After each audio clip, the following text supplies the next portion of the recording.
Boa tarde, amigos da Rádio Baruch FM, TV Baruch, YouTube e Facebook. Eu sou a Ticiane Ferreira e hoje eu recebo Ana Guasque, atriz e bailarina, para a gente bater um papo sobre teatro. A peça As Mulheres de Shakespeare tem em cena Ana e a atriz Suzy Rego. Estreia dia 12 de abril e fica em cartaz até o dia 5 de maio no Teatro Novo, aqui em São Paulo. Direção do encenador Luke Dixon e a autora é a premiada Thelma Guedes. Já fica como dica para vocês que ela também estreia sua nova novela Órfãos da Terra na TV Globo. Venham assistir a peça, venham de 12 de abril a 5 de maio, a gente espera vocês. E agora vamos conversar um pouquinho com a Ana. Ana, antes da gente falar sobre a peça, eu quero ouvir sobre você. Sobre como tudo começou, seu gosto pela arte. Ai, e é um prazer te receber aqui, seja bem-vinda. Obrigada, é um imenso prazer estar aqui com vocês. Muito obrigada por me receberem aí com tanto carinho, com bolinhos, biscoitinhos, água de coco. Ai, como tudo começou. Assim, acho que começou quando minha mãe me colocou no balé aos 4 anos. Quando eu pisei no palco pela primeira vez aos 4 anos. Aí depois eu nunca mais parei. Teve um incentivo, então, familiar, né? Teve, a minha mãe sempre me incentivou. Eu encontrei preconceito por parte de outras pessoas da família. Quando eu estreiei, porque eu fui desenvolvendo a carreira de bailarina e de atriz concomitantemente, né? Em Porto Alegre. Então, eu dançava numa companhia de dança, na Ânima companhia de dança, ao mesmo tempo, eu também dancei em outras companhias antes de ir para a Ânima, mas ao mesmo tempo eu ia fazendo, né, ia estudando e ia fazendo meus trabalhos como atriz. E aí eu enfrentei muito preconceito por parte de outras pessoas da família, né, tias, tios, que daí como eu apresentava espetáculo e dançava e interpretava, aí eu era prostituta. Aí eu dizia, mas eu sou virgem, mas eu era prostituta, porque com 15 anos estava no palco, né. Avô, preconceito por parte de avô, né, então passei por muitas situações. Mas como tudo começou, acho que foi assim, foi aos 4 anos mesmo, quando a minha mãe me colocou no balé. E aí, depois, quando eu tinha 9, eu fui morar em Santa Catarina, em Bombinhas, que hoje em dia é uma praia conhecida, mas na época poucas pessoas conheciam. E eu morei lá dos meus 9 aos meus 15 anos. E lá era tudo uma grande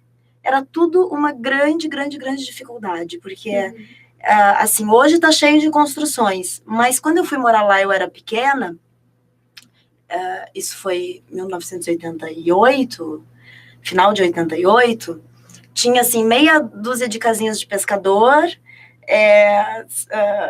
o meu pai tinha um predinho pequeno de aluguel, e tinha um outro condomínio, e pronto, assim, era uma cidade muito pequena, sabe, chão batido, era uma avenida principal, 6 ruazinhas, a escola, a igreja, a praia, acabou. Então, não tinha absolutamente nada.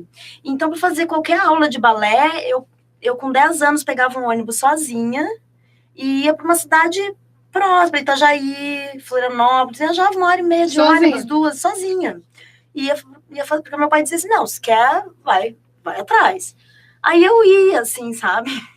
E você nasceu onde? Eu nasci em Porto Alegre. Aí eu ia, pegava o ônibus, andava 1h30 até Itajaí, e voltava. O que já mostrava 2 horas até 2 horas até Florianópolis, e voltava mais 2 horas, 4 horas de ônibus, né? E aí teve um momento ali com 12 anos que me deu aquela fissura, aquela coisa, eu disse, eu acordei sabendo assim, sabe, tendo a certeza absoluta do que eu queria para minha vida, que eu queria ser uma atriz profissional, uma bailarina profissional. E aí eu comprei uma revista, daquelas tipo Corpo a Corpo, né, essas revistas. Aí eu li ali, né, uma orientação aos jovens atores, a quem queria, né, seguir a carreira, que tinha que estudar, fazer curso, não sei o quê. E eu entrei em desespero, porque não tinha curso nenhum para fazer naquela cidade. Não tinha. Uma praia linda. Não tinha o que eu queria. E era uma dificuldade. E nas cidades próximas também não tinha. desespero bateu ali, né? Aí eu tinha 12 anos, eu andava por aquelas ruas, indo pro colégio, eu olhava assim pro chão, e eu dizia assim, não, um dia eu vou sair daqui, eu quero sair daqui, eu preciso estudar teatro, eu preciso estudar interpretação, eu preciso me aprofundar no balé, eu preciso.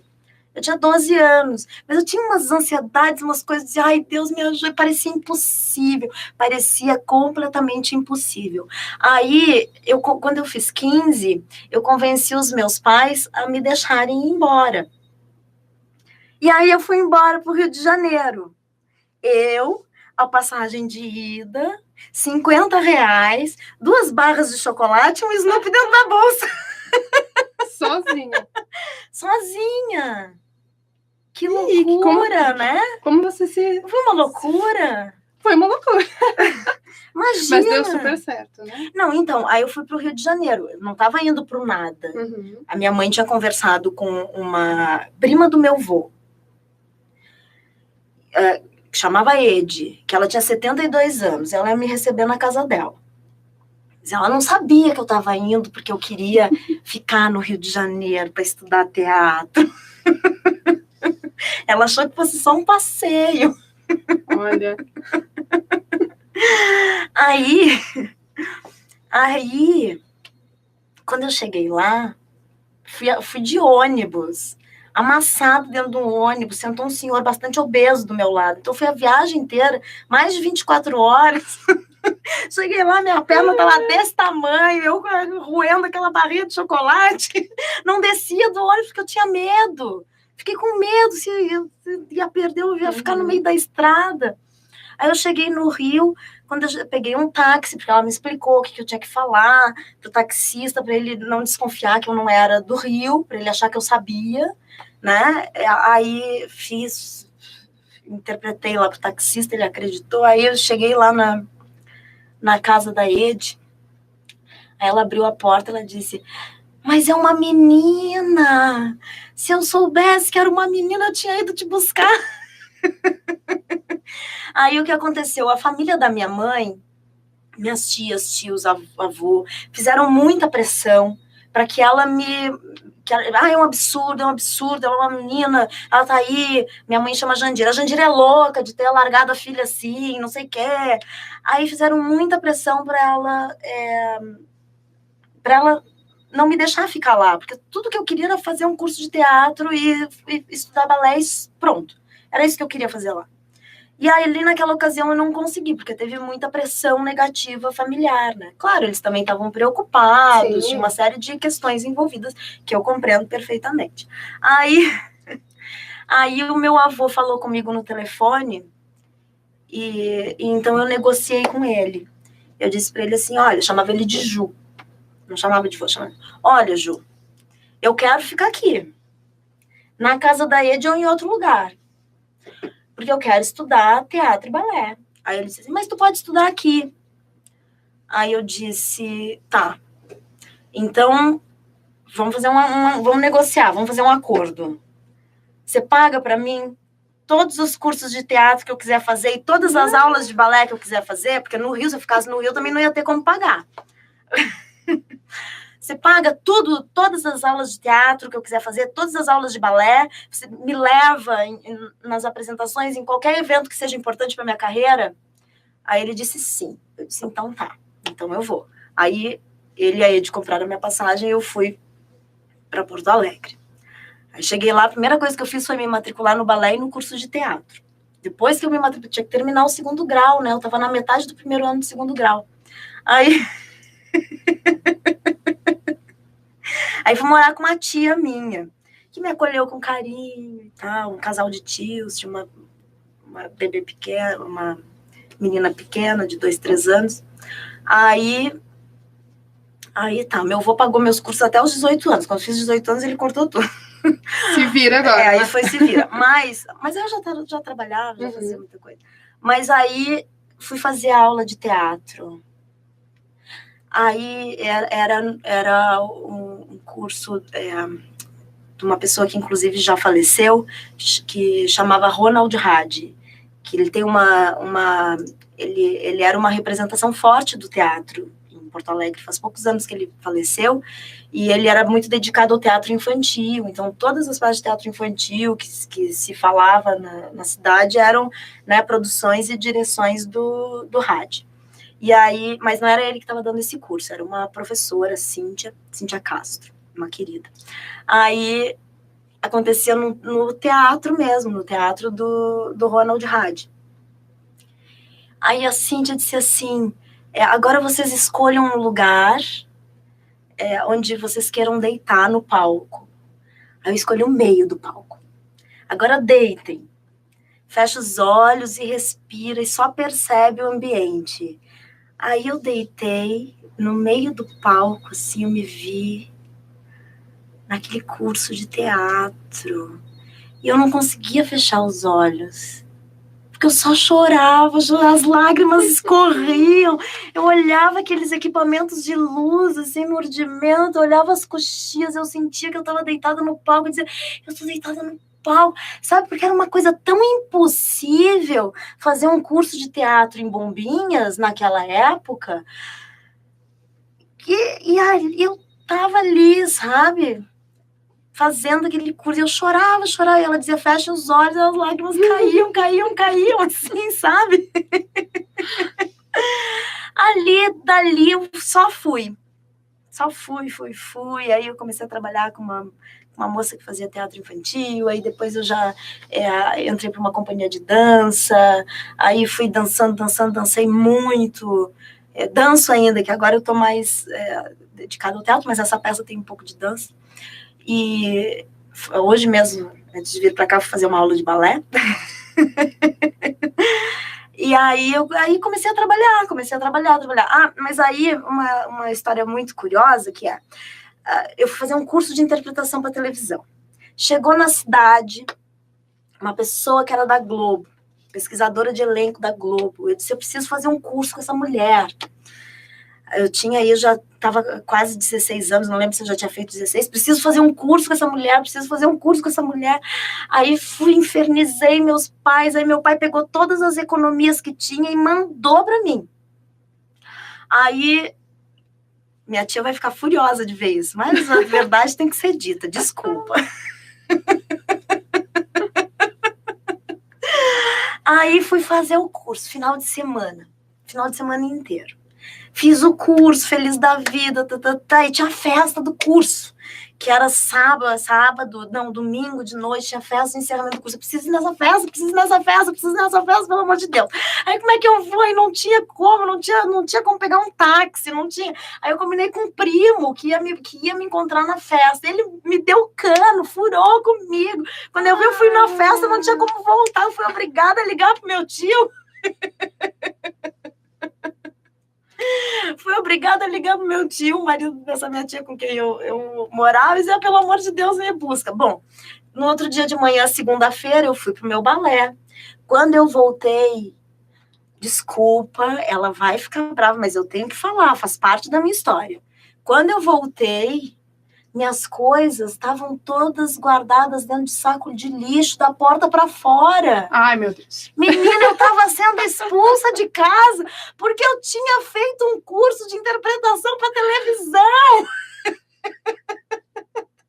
Desculpa, tia. Mas você tem que... Não, assim, porque eu decidi que eu vou contar essa história, sim, porque essa história faz parte, sabe? Essa história é extremamente importante. Quem que coloca para fora uma menina de 15 anos porque fez um curso, gente?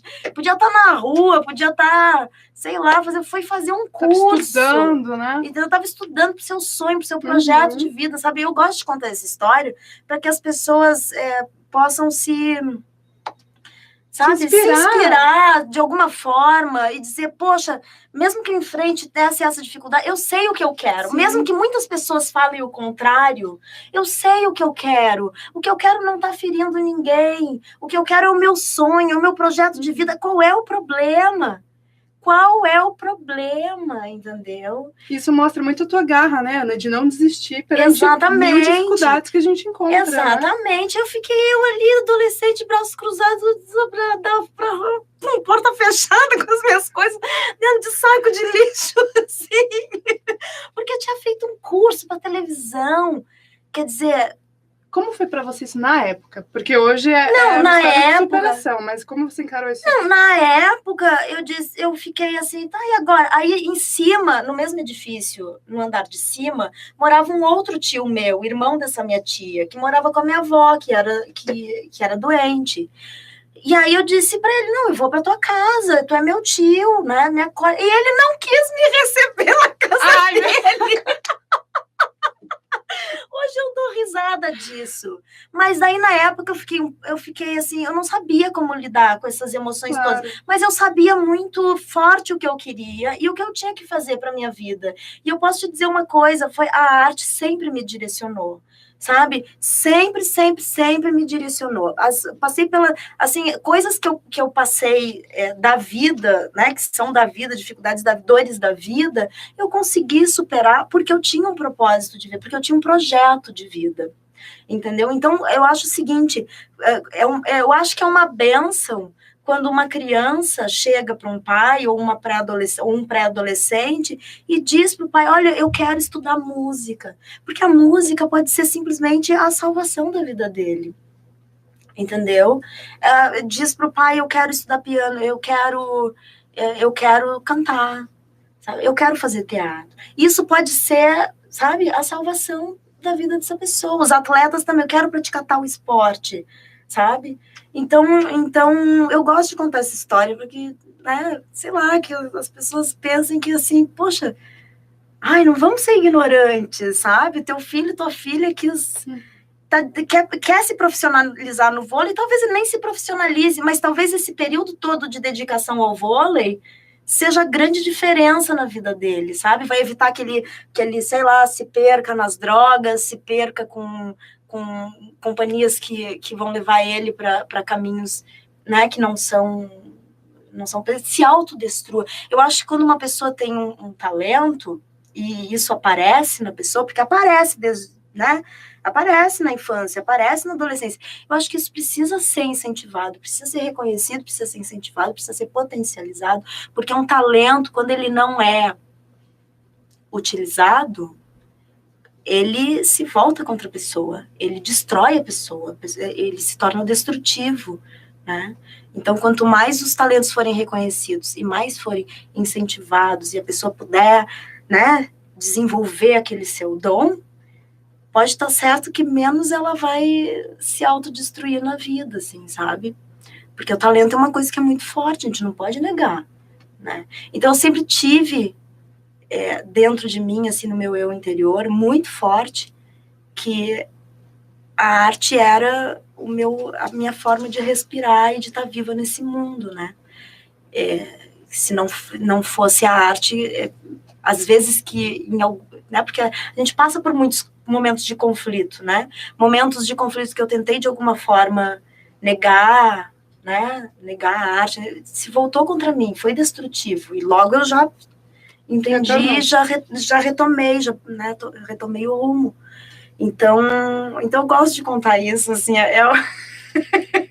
Mas é super importante, eu acredito que é isso que você falou, que pelo menos deixa as pessoas tentarem, né? Exatamente, talvez não veja que não é mesmo que elas depois escolham uma outra profissão, mas aquilo que, sabe, a música pode ser a total diferença na vida dessa pessoa, né? Eu tenho um primo que ele teve a vida destruída, um grande músico, e que os pais, acabaram com a vida dele, sabe? Atrasaram a vida dele em vários anos, até que ele teve a coragem de dizer, não, é a música que eu quero, sabe? Então, pais, não façam isso com seus filhos. Não façam isso. Reconheçam os talentos dos seus filhos, valorizem. Talento é uma bênção, pode ser a redenção para o teu filho, pode evitar muita coisa de ruim na vida do teu filho. O talento pode ser a grande luz da vida dele. Aliás, pode ser, não, é a luz da vida dele. Então, não façam isso, incentivem. Aí foi aí que tudo começou.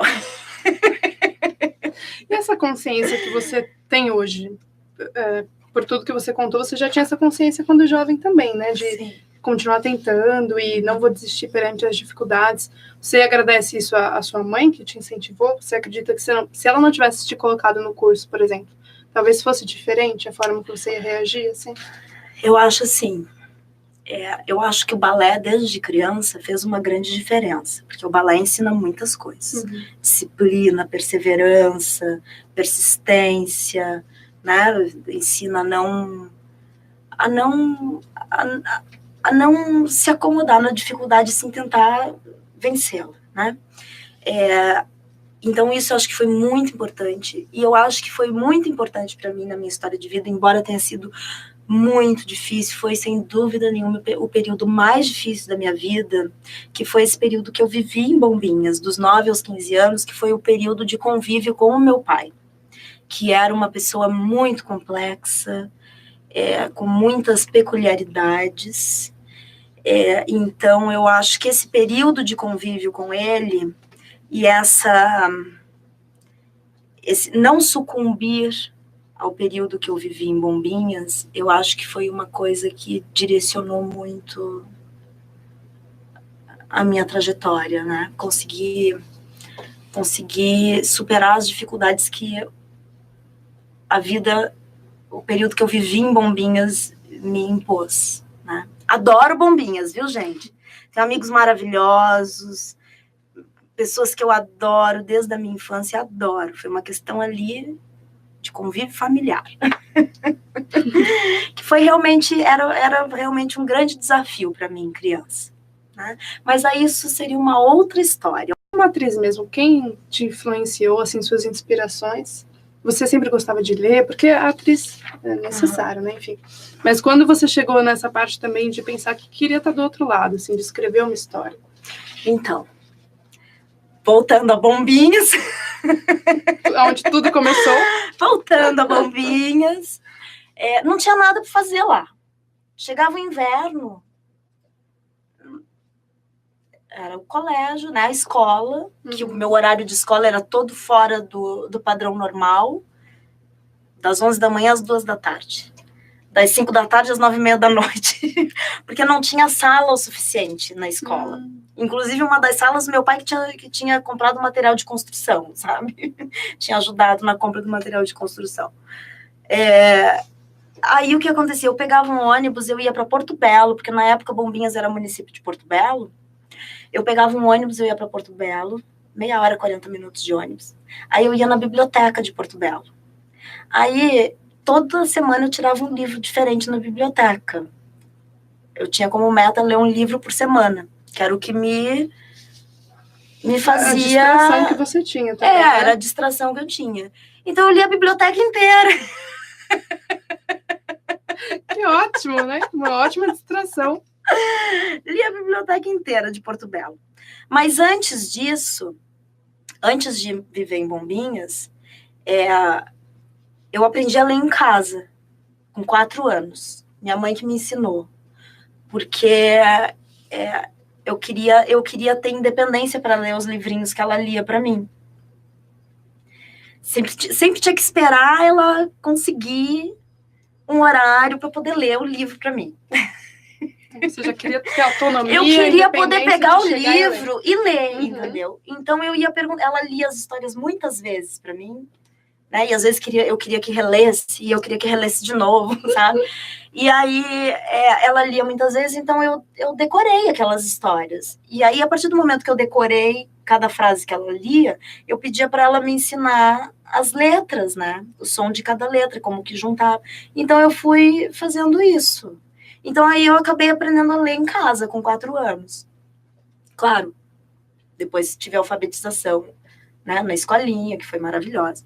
Eu lembro foi maravilhoso, eu lembro uma foto quando o dente estava mole, sabe? Com o dentão pendurado, eu chorando, porque eu não queria tirar foto, porque eu estava com aquele dente assim. Mas aí teve a alfabetização, que foi maravilhosa. Mas aí depois minha mãe me deu uma coleção do Monteiro Lobato, do Sítio do Pica-Pau Amarelo. Então, antes de ir para Bombinhas, eu li toda essa coleção do Sítio do Pica-Pau Amarelo. Aí depois lá não tinha o que fazer... eu ia para Porto Belo e li toda a biblioteca de Porto Belo. Não era uma bibliotecona, para mim era uma bibliotecona naquela época, né, criança. Mas aí veio daí, assim, a coisa da leitura. Esse gosto pela leitura. Eu gosto pela leitura, eu adoro ler. até tenho lido menos do que eu gostaria de estar lendo. Aí o que aconteceu? A ideia de escrever o livro, ela surgiu em 2010. E porque eu cresci ouvindo grande parte dessa história, né? Dessa mulher, Vitória, que criou essa cidade de Chiapeta, no interior do Rio Grande do Sul, porque ela é minha bisavó. Então, a minha avó contava essas histórias, né? E eu gostava muito de ficar sentado. Eu convivi muito pouco, assim, com ela, porque eu fui para Bombinhas em 88, ela morava lá com meu pai, em 92 ela faleceu. Mas esse período, eu lembro dela descascando laranja e eu sentadinho ouvindo as histórias, porque era mais interessante ouvir as histórias dela do que ir para a rua brincar com as outras crianças. Aí, quando surgiu essa ideia de escrever o livro, porque eu vi eu não quis escrevê-lo como uma coisa familiar, entendeu? Minha bisavó, vou escrever história. Não, eu enxerguei que tinha uma história bonita aí de valorização das mulheres, do feminino. Porque uma mulher que cria uma cidade no interior do Rio Grande do Sul é uma coisa que quebra muitos paradigmas. Porque o Rio Grande do Sul, a gente sabe, é um estado né, que tem um índice de machismo muito grande, né? Então, uma mulher criar uma cidade no Rio Grande do Sul nossa, naquela época, né, uma terra de homens, e ela ser respeitada do jeito que ela foi, e conseguir fazer uma coisa linda como ela fez, eu entendi que era que tinha uma coisa artística aí, e humana, que me interessava muito, né? E aí eu pensei assim, bom, como é que eu vou fazer isso? Aí eu inscrevi num edital da Secretaria de Cultura do Rio Grande do Sul. E foi aprovado. Aí eu disse, bom, uma verbinha bem pequenininha, que depois me deu um problema desgraçado. Mas aí eu tinha esse compromisso com a secretaria e disse, bom, vou escrever, né? Vou escrever. Aí tinha que ir até o fim. Eu comecei a fazer pesquisa, fui lá na cidade, entrevistei pessoas, ainda consegui entrevistar a filha da Vitória, a mais nova, que ainda estava viva. 2 meses depois que eu entrevistei ela, ela faleceu.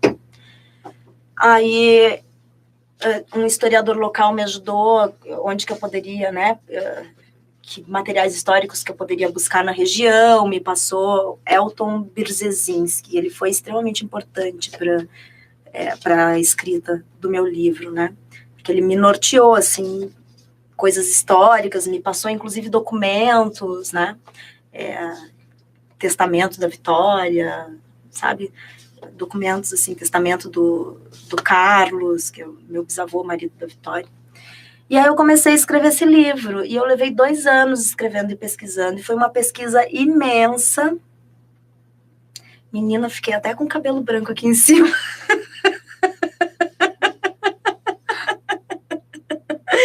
Eu fui na cabeleireira no Rio, e ela assim, que engraçado, né, Ana? Tem cabelo branco só aqui em cima, parece que o cérebro chamuscou o cabelo. De fato? E aí eu escrevia 20 horas por dia, de manhã, de tarde, de noite, de madrugada. Aí o projeto apresentado para a Secretaria de Cultura lá do Rio Grande do Sul era um livro de 100 páginas. Menina, virou um livro de 480 páginas. Você sempre vai além, né? É ótimo. Mas fiquei cansada, viu? Se me dissesse que eu ia cansar tanto. Mas aí foi isso, assim, o que aconteceu? A razão pela qual engraçado que eu estava falando sobre isso ontem, assim, que o que me levou a escrever, assim, a buscar, conhecer essa história, escrever essa história, de novo, Bombinhas. Bombinhas está ali, né? Na raiz, né? Porque foi tão sofrido o período de convívio com meu pai, o que veio depois, que eu entendi, assim, que era, para mim, dentro de mim, era como se viesse um fio das gerações anteriores, que quando chegou ali nele, esse fio se rompeu, sabe? Então eu tive necessidade, assim, porque eu pensava assim, tá, tem tudo isso, né? pô, tem essa dor aqui, né? Tem essa dor. Então, o que tinha antes? Porque antes a história era bonita. Minha avó contava essa história. Então, foi uma coisa assim de nuances. Para você se alimentar mesmo. Para se alimentar, se referências nutrir e seguir adiante, Sim, né? sim. Então, e a história é linda. Eu acho que ela, assim, para nós mulheres, é uma coisa importante, né? Uma mulher que cria uma cidade, olha que força, né? Que sirva de inspiração. Tanto que quando eu vou colocar dedicatória no livro, eu sempre desejo para as pessoas, né? O livro chama Victória, uma saga italiana no interior do Rio Grande. Eu queria que fosse só Victória, uma saga no interior do Rio Grande. Ficou uma saga italiana, porque não fala só dos italianos, fala dos portugueses, fala de outros povos, fala dos africanos, fala de outros povos. Então, eu sempre desejo para as pessoas, né? Eu dedico o livro com votos de muitas vitórias, porque esse livro, para mim, ele representa isso, assim, sabe? Ele é um estímulo a vitórias, né? Vitórias na vida, né? Certo. Ana, então, que sirva de inspiração, né? Que serviu para você muito de inspiração. Exatamente, que sirva de inspiração para todo mundo. Para todo mundo. Para os homens também, tá, gente? A gente não está excluindo. Para os homens Nós também. amamos os homens. A gente só quer que os homens consigam nos respeitar mais, né? Todos eles, em todos os âmbitos da vida, todos os homens que cruzam as nossas vidas de mulheres de alguma forma no trabalho, em todos os ambientes, né, nas relações amorosas, na família, o que nós mulheres queremos é que vocês consigam nos respeitar. Se a gente estiver de minissaia, não é para vocês nos agarrarem, a gente só tá de minissaia. Por favor. Que recado maravilhoso. A gente não tá dizendo para vocês nos agarrarem, a gente só tá de minissaia, porque a gente quer. Sim. E a gente se veste pra gente. Pra gente, né? Porque nós nos achamos lindas. E porque a gente quer arejar as pernas, porque tá calor. Exato. E que respeite isso mesmo, né? Que a gente respeite. Se veste pra gente, como a gente Se tiver quer. com blusa decotada ou sem sutiã, não é um convite para vocês nos agarrarem. Ai, Ana. Obrigada. Gostaria de ficar horas falando disso.